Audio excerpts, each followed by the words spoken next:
नमस्कार दोस्तों, साहित्य समाधान के मंच से मैं डॉक्टर रीता गौड़ आपका हार्दिक स्वागत करती हूं, अभिनंदन करती हूं। दोस्तों, पिछले सत्र में हमने द्विवेदी युग के अन्य कवियों पर बात की थी और आज के सत्र में हम संपूर्ण द्विवेदी युग पर आधारित कुछ एक महत्वपूर्ण प्रश्नों पर बात करने वाले हैं। इनमें से कुछ एक प्रश्न पिछली परीक्षाओं में पूछे गए हैं और कुछ एक प्रश्न नए बनाए गए हैं ताकि विषय वस्तु पर आपकी पकड़ मजबूत हो सके। तो चलिए शुरू करते हैं आज का सत्र। आज के सत्र का सबसे पहला प्रश्न है दोस्तों, कौन सी रचना श्रीधर पाठक की नहीं है? और यह प्रश्न पूछा गया यूपीपीएससी जीडीसी 2021 में। विकल्प दिए गए हैं जगत, सच्चाई सार, कश्मीर सुषमा, भारत गीत और गंगावतरण। हम पढ़ चुके हैं दोस्तों, गंगावतरण श्रीधर पाठक की कृति नहीं है बल्कि जगन्नाथ दास रत्नाकर की कृति है। जगन्नाथ दास रत्नाकर, बहुत ही प्रसिद्ध कृति है उनकी ये। तो आंसर हमारा हुआ डी। अगले प्रश्न पर आते हैं। निम्नलिखित में से कौन सा कथन सही है? यूपीपीएससी जीडीसी 2021 में यह प्रश्न पूछा गया। पहला कथन है इतिवृत्तात्मकता द्विवेदी युगीन कविता की विशेषता है। दूसरा कथन है राष्ट्रीय सांस्कृतिक चेतना इस युग की कविता का मुख्य स्वर रहा। दोस्तों, इतिवृत्तात्मकता द्विवेदी युगीन कविता की विशेषता है, कथन बिल्कुल सही है। और राष्ट्रीय सांस्कृतिक चेतना भी इस युग की कविताओं में अभिव्यक्त हुई, ये बात भी बिल्कुल सही है, यानी ये दोनों कथन सही है। अब देखते हैं कि किस विकल्प में आ रहा है कूट में। केवल एक क्रमांक, केवल क्रमांक 2 सही है, क्रमांक 1 और 2 दोनों सही है, यानी सी आंसर इस प्रश्न का सही उत्तर है। क्रमांक 1 और 2 दोनों गलत है, ये तो बिल्कुल ही असंगत है।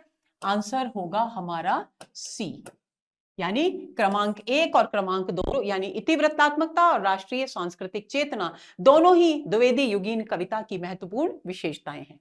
आगे चलें। जितने श्रम और जितनी सावधानी से यह संपादित हुआ है, आज तक हिंदी का कोई और ग्रंथ नहीं हुआ। आचार्य शुक्ल का उक्त कथन किस संपादित रचना के संदर्भ में है? प्रश्न आरपीएससी असिस्टेंट प्रोफेसर 2020 में पूछा गया।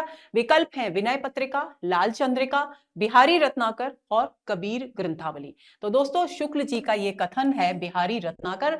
जगन्नाथ दास रत्नाकर ने बिहारी के दोहों का जो संकलन किया, उसके विषय में ये टिप्पणी आचार्य शुक्ल ने प्रस्तुत की। इस बात को हमें ध्यान में रखना है। तो उत्तर हुआ हमारा सी। अगला प्रश्न, हिंदी साहित्य पंडित महावीर प्रसाद द्विवेदी का सदा ऋणी रहेगा। व्याकरण की शुद्धता और भाषा की सफाई के प्रवर्तक द्विवेदी जी ही थे। उक्त कथन किसका है? आरपीएससी असिस्टेंट प्रोफेसर 2020 में ही यह प्रश्न भी पूछा गया। विकल्प है डॉक्टर नगेंद्र, आचार्य राम शुक्ल, आचार्य हजारी प्रसाद द्विवेदी या पंडित नंद दुलारे वाजपेयी। तो दोस्तों, जाहिर सी बात है, इस तरह के वक्तव्य शुक्ल जी ही करते हैं, तो आचार्य रामचंद्र शुक्ल इस कथन का सही उत्तर है। आंसर हमारा हुआ बी। अगला प्रश्न, श्याम नारायण पांडे के व्यक्तित्व और कृतित्व से संबंधित कौन सा कथन असंगत है? यह प्रश्न भी आरपीएससी असिस्टेंट प्रोफेसर 2020 में पूछा गया। पहला कथन है महाराणा प्रताप और अकबर के मध्य हुए ऐतिहासिक युद्ध पर आधारित हल्दी घाटी खंड काव्य है। आपको बता दूं, याद दिला दूं कि श्याम नारायण पांडे ने हल्दी घाटी नामक एक देशभक्तिपूर्ण खंड काव्य की रचना की। जौहर राजस्थान के इतिहास के लोमहर्षक आत्म बलिदान पर आधारित महाकाव्य है। उन्होंने आधुनिक युग में वीर काव्य की परंपरा को खड़ी बोली में प्रतिष्ठित किया। और अगला है उनके संस्कार द्विवेदी युगीन, दृष्टिकोण उपयोगितावादी और भाव विस्तार मर्यादावादी है। तो दोस्तों, असंगत कथन इसमें से है डी। और एक और बात यहां प्रसंगवश बता दूं मैं आपको कि जहां हल्दी घाटी को खंड काव्य कहा गया है, बहुत सारे स्थानों पर यह महाकाव्य है, खंड काव्य नहीं। और इस बात को भी आप ध्यान में रखेंगे। तो यह कथन असंगत कथन है पूर्णतः। क्यों? क्योंकि उनके संस्कार द्विवेदी युगीन थे। जब हम द्विवेदी युगीन संस्कारों की बात करते हैं तो हमारा दृष्टिकोण कैसा होना चाहिए? आदर्शवादी होना चाहिए, उपयोगितावादी नहीं। जैसे जैसे हम प्रगतिवाद की ओर बढ़ेंगे, हमारा दृष्टिकोण प्रगतिवाद और प्रयोगवाद में उपयोगितावादी होगा, यथार्थवादी होगा। लेकिन द्विवेदी युगीन संस्कारों वाले कवि का दृष्टिकोण आदर्शवादी होगा, उपयोगितावादी नहीं। और भाव विस्तार मर्यादावादी है। यह बात पूरी तरह से संगत है, लेकिन यह बात असंगत है, इसलिए डी इस प्रश्न का सही उत्तर है। अगला प्रश्न, कौन सी प्रवृत्ति द्विवेदी युगीन काव्यधारा में लक्षित नहीं होती? आरपीएससी असिस्टेंट प्रोफेसर 2020 में यह प्रश्न पूछा गया। पहला है प्रबंध, मुक्तक, प्रगीत, प्रवृत्ति। प्रवृत्ति का मतलब होता है आदि। सभी काव्य रूपों का प्रचलन द्विवेदी युग में हुआ, बिल्कुल सही है। हास्य व्यंग्यपूर्ण कविता की प्रचुरता रही, ये कथन बिल्कुल गलत है, क्योंकि द्विवेदी युग अपने आप में नीति आदर्श में इतना ज्यादा डूबा हुआ था कि उसे हास्य व्यंग्य का ध्यान ही नहीं था। इससे ज्यादा हास्य व्यंग्यात्मक रचनाएं तो भारतेंदु युग में लिखी गई थी, तो ये कथन असंगत है। काव्य भाषा के रूप में खड़ी बोली का अधिकाधिक प्रयोग हुआ, पूरी तरह से सही बात है। आदर्शवादी और वादिता और नैतिकता पर बल दिया गया, ये भी बिल्कुल सही है। तो असंगत कथन हुआ हास्य व्यंग्यपूर्ण कविता की प्रचुरता। तो आंसर हमारा होगा बी। अगले प्रश्न पर आते हैं। 7वां, निम्नलिखित में से किस कवि का उपनाम हितैषी है? यूजीसी नेट 2020 और 2021 में यह प्रश्न पूछा गया। दोस्तों, पिछले सत्र में जब हम बात कर रहे थे किनकी, द्विवेदी युग के अन्य कवियों की, तो मैंने आपसे कहा था कि आजकल परीक्षाओं में अन्य कवियों पर बहुत ज्यादा प्रश्न पूछे जाते हैं और ये उसका एक उदाहरण है। तो विकल्प दिए गए हैं तुलसीराम शर्मा, गोपाल शरण सिंह, अनूप शर्मा या जगदम्बा प्रसाद। तो दोस्तों, हितैषी उपनाम के जो कवि हैं वो है जगदम्बा प्रसाद हितैषी, इनका पूरा नाम है। यानी इस प्रश्न का सही उत्तर होगा डी। आंसर होगा हमारा डी। अगले प्रश्न पर आते हैं। जन्म काल के अनुसार निम्नलिखित कवियों का सही अनुक्रम है। ये प्रश्न भी कवियों के अनुक्रम से संबंधित प्रश्न अक्सर यूजीसी नेट में पूछे जाते हैं, तो इस बात पर आपको विशेष ध्यान रखना है। तो यूजीसी नेट 2020 और 21 में 2 बार यह प्रश्न पूछा गया।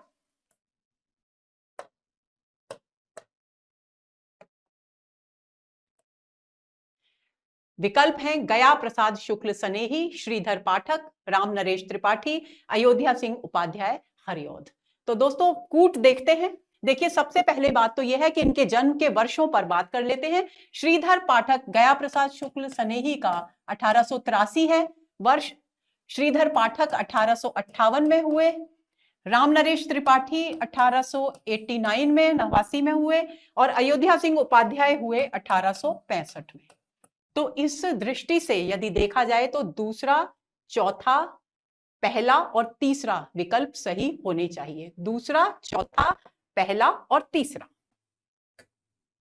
दूसरा, चौथा, पहला और तीसरा, ए विकल्प ही इस प्रश्न का सही उत्तर है। आगे चलते हैं। आंसर हमारा हुआ ए। अगले प्रश्न पर आते हैं। हम राज्य लिए मरते हैं, सच्चा राज्य परंतु हमारे कृषक ही करते हैं। इस प्रसंग में उर्मिला का कौन सा विचार सही नहीं है? यूजीसी नेट 2020 और 21 में यह प्रश्न पूछा गया। ये पंक्तियां दोस्तों मैथिली शरण गुप्त के महाकाव्य साकेत से ली गई हैं, इस बात को ध्यान में रखेंगे।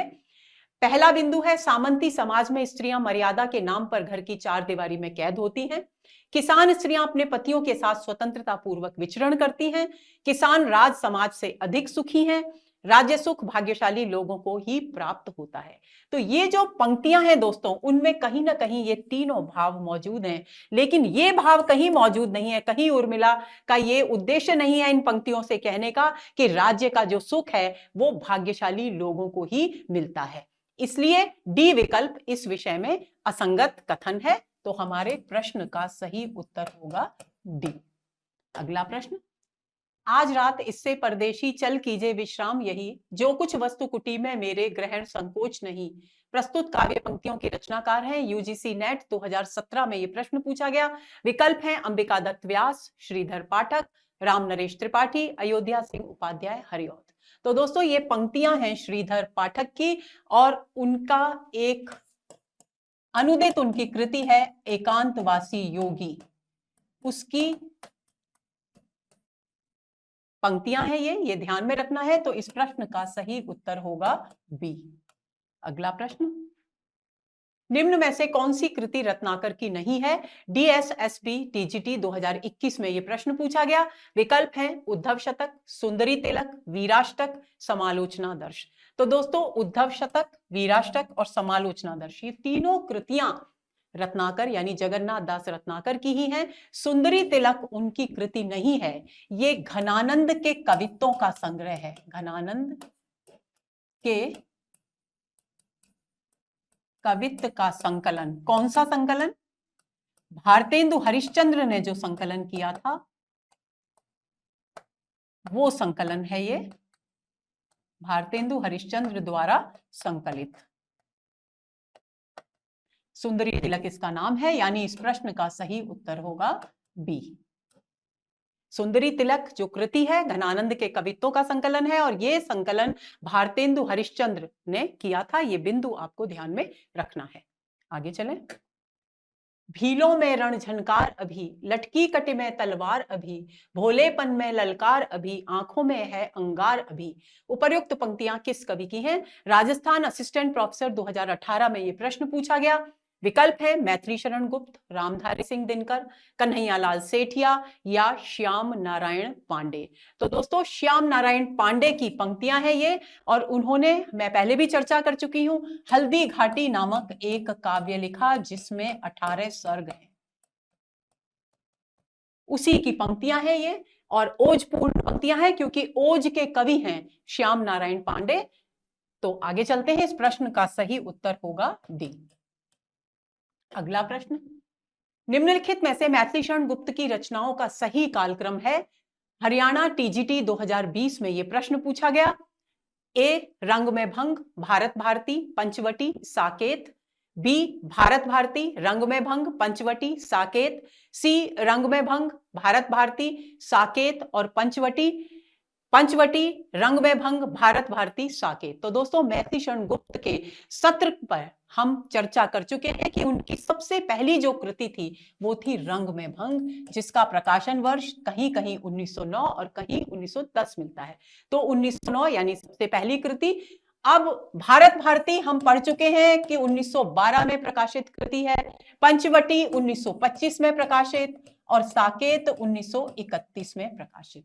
यानी ए विकल्प इस प्रश्न का सही उत्तर है। आंसर होगा हमारा ए। अगला प्रश्न, समालोचना दर्श के शीर्षक से एसे ऑन क्रिटिसिज्म का अनुवाद किसने किया? यूजीसी नेट 2012 में यह प्रश्न पूछा गया।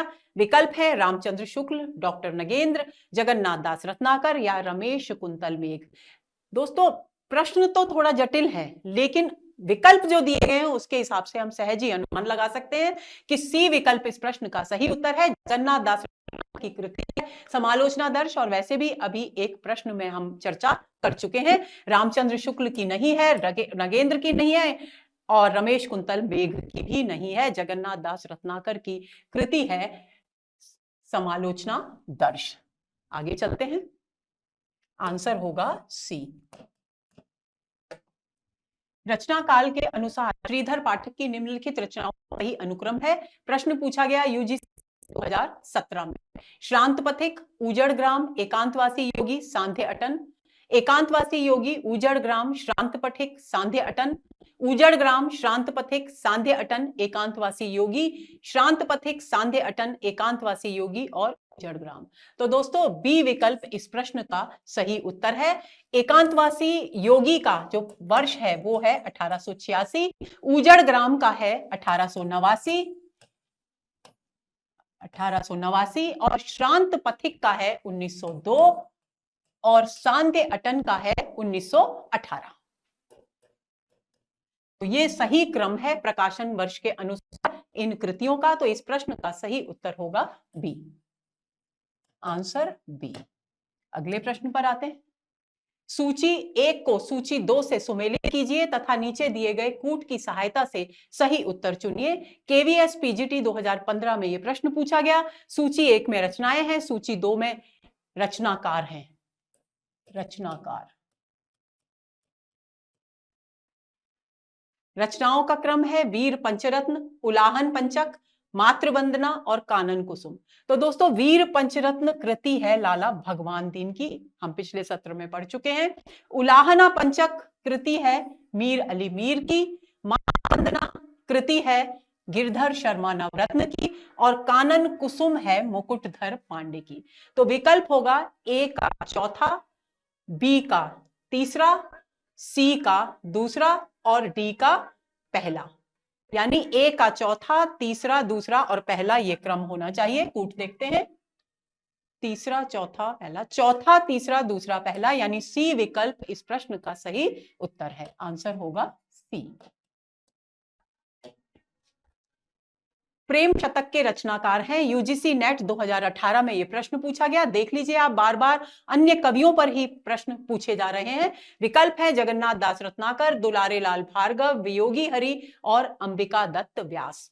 तो दोस्तों सी विकल्प इस प्रश्न का सही उत्तर है। वियोगी हरि ने प्रेम शतक नामक काव्य की रचना की और इनका पूरा नाम हरिप्रसाद द्विवेदी था, मूल नाम हरिप्रसाद द्विवेदी था। ये बात आप ध्यान में रखेंगे। द्विवेदी हरि उनका साहित्यिक उपनाम है। इन्होंने इस कृति की रचना की, प्रेम शतक की। आंसर होगा हमारा सी। अगला प्रश्न, निम्नलिखित में से जगन्नाथ दास रत्नाकर की कौन सी रचना नहीं है? यूजीसी नेट 2016-17 में यह प्रश्न पूछा गया। हिंडोला, गंगावतरण, भ्रमरदूत और उद्धव शतक। तो दोस्तों जगन्नाथ दास रत्नाकर की हिंडोला, गंगावतरण और उद्धव शतक ये तीनों कृतियां हैं, लेकिन भ्रमरदूत कृति उनकी नहीं है। तो आंसर होगा हमारा सी। अगले प्रश्न पर आते हैं। नहीं है जिसमें स्वदेश का प्यार नहीं, यह प्रसिद्ध काव्य पंक्ति निम्नलिखित में से किस कवि द्वारा रचित है? जीआईसी पीजीटी 2015 में यह प्रश्न पूछा गया। ऑप्शंस है गया प्रसाद शुक्ल सनेही, मैथिली शरण गुप्त, माखन लाल चतुर्वेदी, पंडित राम नरेश त्रिपाठी। तो ए विकल्प इस प्रश्न का सही उत्तर है। गया प्रसाद शुक्ल सनेही ने ये देशभक्तिपूर्ण पंक्तियां लिखी। तो आंसर होगा ए। अगला प्रश्न, यदि द्विवेदी जी न उठ खड़े होते तो जैसे अव्यवस्थित व्याकरण विरुद्ध और ऊटपटांग भाषा चारों ओर दिखाई पड़ी थी, उसकी परंपरा जल्दी न रुकती। यह कथन किसका है? जीआईसी असिस्टेंट प्रोफेसर 2017 में यह प्रश्न पूछा गया। विकल्प हैं रामचंद्र शुक्ल, श्याम सुंदर दास, हजारी प्रसाद द्विवेदी या फिर गणपति चंद्र गुप्त। तो दोस्तों ए विकल्प इस प्रश्न का सही उत्तर है। रामचंद्र शुक्ल के द्वारा कहा गया कथन है ये। आंसर होगा ए। अगले प्रश्न पर आते हैं। सच्चा प्रेम वही है जिसकी तृप्ति आत्मबलि पर हो निर्भर, त्याग बिना निष्प्राण प्रेम है, करो प्रेम पर प्राण निछावर। इन पंक्तियों के रचयिता हैं जीआईसी असिस्टेंट प्रोफेसर 2017 में यह प्रश्न पूछा गया। विकल्प है माखन लाल चतुर्वेदी, बाल कृष्ण शर्मा नवीन, राम नरेश त्रिपाठी या श्रीधर पाठक। तो दोस्तों राम नरेश त्रिपाठी की पंक्तियां हैं ये। तो आंसर हमारा होगा सी। अगला प्रश्न, द्विवेदी युगीन कविता के संदर्भ में इनमें से कौन सा कथन गलत है? राजस्थान स्कूल लेक्चरर 2018 में प्रश्न पूछा गया। पहला, द्विवेदी युगीन कविता में राष्ट्रीयता का अभाव है। हमसे पूछा गया है कौन सा कथन गलत है। द्विवेदी युगीन काव्य में नीति और आदर्श की प्रधानता है। द्विवेदी युगीन काव्य में वर्ण विषयों का विस्तार हुआ। द्विवेदी युगीन काव्य में सभी काव्य रूपों का प्रयोग हुआ। तो दोस्तों नीति और आदर्श की प्रधानता है, कथन बिल्कुल सही है। वर्ण विषय बढ़े, वर्ण विषय की विविधता बढ़ी, ये भी सही है। और काव्य रूपों का प्रयोग हुआ, सभी काव्य रूपों का, ये भी सही है। लेकिन द्विवेदी युगीन कविता में राष्ट्रीयता का अभाव है, ये कथन बिल्कुल गलत है। तो इस प्रश्न का सही उत्तर होगा ए। आंसर होगा हमारा ए। अगला प्रश्न, कविता प्रभावशाली रचना है जो पाठक या श्रोता के मन पर आनंददायी प्रभाव डालती है। काव्य के संबंध में यह विचार किसके हैं? हरियाणा असिस्टेंट प्रोफेसर 2017 में यह प्रश्न पूछा गया। विकल्प हैं आचार्य महावीर प्रसाद द्विवेदी, आचार्य रामचंद्र शुक्ल, जयशंकर प्रसाद या फिर महादेवी वर्मा। तो दोस्तों ये कथन है आचार्य महावीर प्रसाद द्विवेदी के। आंसर हमारा इस प्रश्न का होगा ए। अगला प्रश्न, राम नरेश त्रिपाठी द्वारा संकलित संपादित कविता कौमुदी संग्रह से संबंधित कौन सा कथन सही नहीं है? पिछले सत्र में हम कविता कौमुदी पर विस्तार से बात कर चुके हैं। राजस्थान कॉलेज लेक्चरर 2014 में यह प्रश्न पूछा गया। पहला, यह संग्रह 10 खंडों में विभक्त है। दूसरा, इसमें हिंदी और उर्दू की कविताएं संकलित हैं। तीसरा, बंगला और संस्कृत की कविताओं को भी इस संग्रह में शामिल किया गया है। और चौथा, इसके एक भाग में ग्राम गीतों का भी संग्रह किया गया है। तो दोस्तों कविता कौमुदी जो संग्रह है वो अपने आप में राम नरेश त्रिपाठी का एक अद्भुत प्रयोग है। इसमें ये बिल्कुल सही है कि हिंदी, उर्दू, बंगला और संस्कृत की कविताओं को संकलित किया गया। दोनों विकल्प बिल्कुल सही है। ग्राम गीतों का एक भाग है, ये भी बिल्कुल सही है। लेकिन ये 10 खंडों में विभक्त नहीं है, बल्कि 8 खंडों में विभक्त है। तो ये कथन गलत है, तो ये कथन सही नहीं है। तो आंसर इस प्रश्न का होगा ए। अगला प्रश्न, चींटी से लेकर हाथी पर्यंत पशु, भिक्षु से लेकर राजा पर्यंत मनुष्य, बिंदु से लेकर समुद्र पर्यंत जल, अनंत आकाश, अनंत पृथ्वी, अनंत पर्वत, सभी पर कविता हो सकती है। उक्त कथन किस विद्वान का है? केवीएस पीजीटी 2018 में प्रश्न पूछा गया। विकल्प है महावीर प्रसाद द्विवेदी, हजारी प्रसाद द्विवेदी, रामचंद्र शुक्ल या बाबू गुलाब राय। तो दोस्तों ये कथन भी महावीर प्रसाद द्विवेदी का है। आंसर हमारा होगा ए। अगला प्रश्न, राम तुम मानव हो, ईश्वर नहीं हो क्या? विश्व में नहीं सब कहीं हो क्या? तब मैं ईश्वर क्षमा करें, तुम न रमो मन, तुम में रमा करें। आधुनिक दृष्टिकोण से प्रेरित मैथिली शरण गुप्त ने राम के विषय में यह काव्योक्ति किस काव्य ग्रंथ में लिखी? यूजीसी नेट 2019 में यह प्रश्न पूछा गया। विकल्प है पंचवटी, साकेत, नहुष और विष्णुप्रिया। तो दोस्तों बी विकल्प इस प्रश्न का सही उत्तर है। ये साकेत की पंक्तियां हैं। साकेत मैथिली शरण गुप्त का एक महाकाव्य है। तो आंसर हमारा होगा बी। अच्छी हिंदी बस एक ही व्यक्ति लिखता था, यह कथन किस आलोचक ने किसके बारे में कहा? यूजीसी नेट 2019 में यह प्रश्न पूछा गया।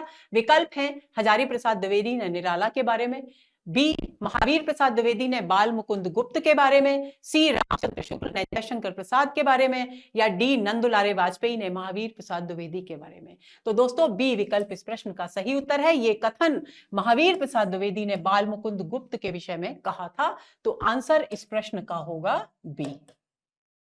अगला प्रश्न, द्विवेदी युगीन कविता की प्रमुख प्रवृत्तियां हैं। यूजीसी नेट 2019, यूपी पीजीटी 2009 में यह प्रश्न पूछा गया। समाज सुधार, गीति काव्य की प्रचुरता, स्वच्छंदता, इतिवृत्तात्मकता। तो कौन सी प्रवृत्तियां हैं? तो देखिए, इतिवृत्तात्मकता गीति काव्य की, इसकी द्विवेदी युग की प्रवृत्ति है। समाज सुधार द्विवेदी युग की प्रवृत्ति है, यानी पहला और चौथा विकल्प सही है। गीति काव्य लिखे गए लेकिन उसकी प्रचुरता नहीं थी, और स्वच्छंदता तो बाद में, स्वच्छंदतावाद जब द्विवेदी युग अवसान पर था तब स्वच्छंदतावाद का उदय हुआ। तो ये बात आपको ध्यान में रखनी है, क्योंकि यहां तो द्विवेदी युग तो नैतिकता और आदर्शों का युग था, मर्यादा का युग था, स्वच्छंदता का युग नहीं था। तो पहला और चौथा, तीसरा और चौथा, पहला दूसरा तीसरा, पहला और दूसरा, पहला और चौथा हमारा विकल्प सही होगा, यानी ए विकल्प इस प्रश्न का सही उत्तर है। आंसर होगा ए। अगला प्रश्न, निम्नलिखित में से कौन से युग्म सही हैं? यूजीसी नेट 2018 में प्रश्न पूछा गया। विष्णुप्रिया खंडकाव्य, सिद्धराज खंडकाव्य, साकेत महाकाव्य, जय भारत मुक्तक काव्य। तो दोस्तों असंगत युग्म जो है वो जय भारत मुक्तक काव्य है, और ये तीनों संगत हैं, ये तीनों युग्म संगत हैं, सही हैं, यानी हमारा कूट होगा पहला दूसरा तीसरा युग्म सही है, क्योंकि हमसे पूछा गया है कौन से युग्म सही हैं। आगे चलते हैं, कूट देखते हैं। पहला दूसरा तीसरा, यानी सी विकल्प इस प्रश्न का सही उत्तर है। आंसर होगा सी। अगला प्रश्न, हिंदी में ऋतु संहार के रचयिता हैं। यूजीसी नेट 2018 में यह प्रश्न पूछा गया। ऑप्शंस हैं भारतेंदु हरिश्चंद्र, गुरु भक्त सिंह, ठाकुर जगमोहन सिंह या श्रीधर पाठक। तो दोस्तों डी विकल्प इस प्रश्न का सही उत्तर है। श्रीधर पाठक ने ऋतु संहार की रचना की थी हिंदी में, जो कि ऋतु संहार संस्कृत की काव्य कृति के पर आधारित है। तो आंसर हमारा होगा डी। अगला प्रश्न, निम्नलिखित में से कौन सी रचना गया प्रसाद शुक्ल सनेही की नहीं है? यूजीसी नेट 2018 में यह प्रश्न पूछा गया। प्रेम पचीसी, स्वप्न, कुसुमांजलि और कृषक क्रंदन। तो दोस्तों प्रेम पचीसी गया प्रसाद शुक्ल सनेही की है, एक प्रश्न आ चुका है इस पर। कुसुमांजलि भी इनकी है, कृषक क्रंदन भी इसी की है। कृषक क्रंदन पर भी बहुत प्रश्न पूछे जाते हैं, आप कंठस्थ कर लेंगे, लेकिन स्वप्न कृति राम नरेश त्रिपाठी की है। तो यही हमारे प्रश्न का सही उत्तर है। आंसर होगा डी। अगला प्रश्न, द्विवेदी युग का वह साहित्यकार जिन्हें कविता कामिनी, कांत, भारतेंदु, प्रज्ञेंदु, साहित्य सुधाकर आदि उपाधियों से विभूषित किया गया। केवीएस पीजीटी 2015 में यह प्रश्न पूछा गया। नाथूराम शर्मा शंकर, भारतेंदु हरिश्चंद्र, रामधारी सिंह दिनकर या सूर्यकांत त्रिपाठी निराला। प्रश्न दोस्तों ये भी थोड़ा टिपिकल है, थोड़ा अलग है, लेकिन विकल्प जिस तरह से दिए गए उससे सहज ही अनुमान लगाया जा सकता है। रामधारी सिंह दिनकर और द्विवेदी युग का नाम इसमें आता ही, सूर्यकांत त्रिपाठी निराला द्विवेदी युग से संबंधित नहीं है। भारतेंदु हरिश्चंद्र भारतेंदु युग के हैं, तो जाहिर सी बात है ये रचना हुई नाथूराम शर्मा शंकर के द्वारा रचित। तो आंसर हमारा होगा ए। और ये सारी उपाधियां किसको मिली? नाथूराम शर्मा शंकर को। मैथिली शरण गुप्त की प्रतिभा का विकास सर्वाधिक किस साहित्य रूप में देखने को मिलता है? यूजीसी नेट 2017 में यह प्रश्न पूछा गया। विकल्प नाटककार के रूप में, प्रबंधकार के रूप में, प्रगीतकार के रूप में या मुक्तककार के रूप में। तो दोस्तों मैथिली शरण गुप्त की सर्वश्रेष्ठ कृति साकेत है और साकेत एक प्रबंध कृति है। तो ऐसी स्थिति में उनका सर्वश्रेष्ठ, उनकी प्रतिभा का रूप हमको प्रबंधकार के रूप में देखने को मिलता है। तो आंसर हमारा होगा बी। अगला प्रश्न, प्रिय की सुधिसी ये सरिताएं, ये कानन कांतार सुसज्जित, मैं तो नहीं किंतु है मेरा हृदय किसी प्रियतम से परिचित, जिसके प्रेम पत्र आते हैं प्रायः सुख संवाद सन्निहित, उपयुक्त काव्य पंक्तियां किस कवि की हैं? यूजीसी नेट 2017 में यह प्रश्न पूछा गया। अयोध्या सिंह उपाध्याय हरिऔध, राम नरेश त्रिपाठी, मैथिली शरण गुप्त या लाला भगवान दीन। तो दोस्तों बी विकल्प इस प्रश्न का सही उत्तर है। राम नरेश त्रिपाठी द्वारा रचित कृति है, रचित पंक्तियां हैं ये। आंसर होगा हमारा बी। अगला प्रश्न, निम्नलिखित में से द्विवेदी युग की राष्ट्रीयता के विषय में सत्य कथन है? राजभक्ति, अंग्रेजी शासन की प्रशंसा, अतीतकालीन गौरव गान और देश प्रेम, समसामयिक गतिविधियों के प्रति तटस्थता। तो दोस्तों सबसे सही द्विवेदी युग की राष्ट्रीयता के विषय में जो सत्य कथन है वो है सी, क्योंकि यहां पर अतीतकालीन गौरव गान भी किया गया और उसके माध्यम से लोगों को उद्बोधन दिया गया और देश प्रेम की भावनाएं अभिव्यक्त की गई। राजभक्ति और अंग्रेजी शासन की प्रशंसा किस काल की कविता में है? भारतेंदु युग की कविता में है। और समसामयिक गतिविधियों के प्रति तटस्थता यहां नहीं है, बल्कि जागरूकता का भाव यहां देखने को मिलता है। तो ऐसी स्थिति में आंसर हमारा होगा सी। अगला प्रश्न, द्विवेदी युग में प्रकृति चित्रण के किस रूप को महत्व मिला? उद्दीपन, आलंबन, मानवीकरण और षड ऋतु वर्णन। तो दोस्तों बी विकल्प इस प्रश्न का सही उत्तर है। द्विवेदी युग की प्रवृत्तियों पर जब हम बात कर रहे थे तब हमने इस पर विस्तार से चर्चा की थी। तो इस प्रश्न का सही उत्तर है बी। अगला प्रश्न, महावीर प्रसाद द्विवेदी किस कालावधि में सरस्वती के संपादक रहे? विकल्प है 1900 से 1908, 1902 से 1910, 1903 से 1920, 1910 से 1919। तो दोस्तों सी विकल्प इस प्रश्न का सही उत्तर है। 1903 से 1920 तक सरस्वती के संपादक रहे आचार्य महावीर प्रसाद द्विवेदी। तो आंसर होगा सी। निम्नलिखित में से द्विवेदी मंडल के कवि नहीं है? श्रीधर पाठक, मैथिली शरण गुप्त, हरिऔध और रामचरित उपाध्याय।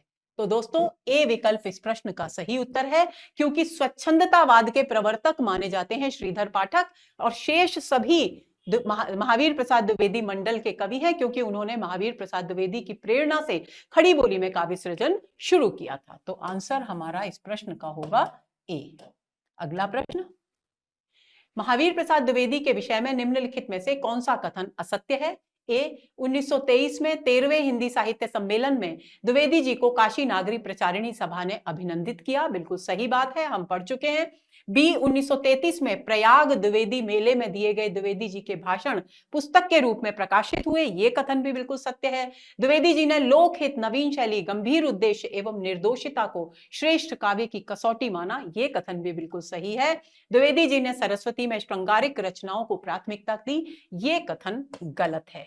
यदि द्विवेदी जी ने सरस्वती में श्रृंगारिक रचनाओं को प्राथमिकता दी होती तो वे निराला की जूही की कली को वापस नहीं लौटाते, उसे प्रकाशित करते। तो ये कथन बिल्कुल गलत है। तो इस प्रश्न का सही उत्तर होगा डी। अगला प्रश्न, किस कवि को 1915 में लखनऊ में आयोजित हिंदी साहित्य सम्मेलन के 5वें अधिवेशन का सभापति बनाया गया? विकल्प है मैथिली शरण गुप्त, महावीर प्रसाद द्विवेदी, श्रीधर पाठक या अयोध्या सिंह उपाध्याय हरिऔध। तो दोस्तों सी विकल्प इस प्रश्न का सही उत्तर है। श्रीधर पाठक को 1915 में लखनऊ में जो आयोजित हुआ हिंदी साहित्य सम्मेलन का 5वां अधिवेशन, उसका सभापति बनाया गया था। तो आंसर है हमारा सी। अगला, निम्नलिखित में से श्रीधर पाठक की अनुदित कृति का असंगत विकल्प है। एकांतवासी योगी, हर्मिट का अनुवाद, श्रांत पथिक ट्रेवलर का अनुवाद, गुणवंत हेमंत ऋतु संहार का अनुवाद, गडेरिया और दार्शनिक शेफर्ड एंड फिलोसफर का अनुवाद। तो दोस्तों सी विकल्प असंगत है, क्योंकि गुणवंत हेमंत जो है श्रीधर पाठक की अनुदित कृति नहीं है, बल्कि मौलिक काव्य कृति है। और ऋतु संहार के नाम से ही अनुवाद किया है कालिदास की कृति का श्रीधर पाठक ने। तो आंसर होगा हमारा सी। अगला प्रश्न, नाथूराम शर्मा शंकर की कृति गर्भरंडा रहस्य की विषय वस्तु संबंधित है। विधवा दुर्दशा और मंदिरों में व्याप्त दुराचार से, धार्मिक आडंबरों से, सती प्रथा और बहुविवाह से, या नारी शिक्षा से। तो दोस्तों ए विकल्प इस प्रश्न का सही उत्तर है। इसको हम पढ़ चुके हैं कि विधवा दुर्दशा और मंदिरों में जो व्याप्त दुराचार था उस समय, उस पर आधारित रचना ये लिखी नाथूराम शर्मा शंकर ने गर्भरंडा रहस्य के नाम से। तो आंसर होगा हमारा ए। अगला प्रश्न, ग्रियर्सन ने सरस्वती में प्रकाशित किस कवि की कविता को पढ़कर द्विवेदी जी को लिखकर भेजा? अब मैं निश्चय पूर्वक कह सकता हूं कि खड़ी बोली में भी सुंदर और सरस कविताएं हो सकती हैं। मैथिली शरण गुप्त, हरिऔध, जयशंकर प्रसाद या नाथूराम शर्मा शंकर। हम पढ़ चुके हैं। डी विकल्प इस प्रश्न का सही उत्तर है। नाथूराम शर्मा शंकर की कविताओं को पढ़कर उन्होंने ये खत में लिख करके द्विवेदी जी को भेजा था। तो आंसर हमारा होगा डी। अगला प्रश्न, निम्नलिखित में से कौन हिंदी शब्द सागर के संपादक मंडल में रहे? महावीर प्रसाद द्विवेदी, हरिऔध, लाला भगवान दीन या राम नरेश त्रिपाठी। तो सी विकल्प इस प्रश्न का सही उत्तर है। लाला भगवान दीन हिंदी शब्द सागर के संपादक मंडल में रहे। तो आंसर हमारा होगा सी। अगला प्रश्न, लाला भगवान दीन के विषय में असंगत कथन है। लाला भगवान दीन का उपनाम दीन था, बिल्कुल सही है। उन्होंने कवि समाज और काव्यलता नामक 2 साहित्यिक संस्थाएं स्थापित की, ये भी कथन सही है। उन्होंने भारती भवन पुस्तकालय स्थापित किया, ये कथन भी सही है। और लक्ष्मी उपदेश लहरी का संपादन किया, ये बात भी सही है।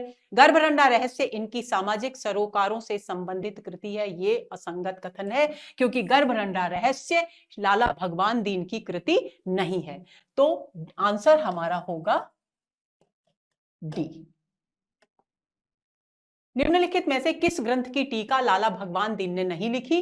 विकल्प है कविप्रिया, रामचंद्रिका, कवितावली और घनानंद कवित्त। तो हम आ चुके हैं डी विकल्प का उत्तर है, क्योंकि घनानंद कवित्त की टीका लाला भगवान दीन ने नहीं लिखी। शेष कविप्रिया, रामचंद्रिका और कवितावली की टीकाएं उन्होंने लिखी। तो इस प्रश्न का सही उत्तर होगा डी।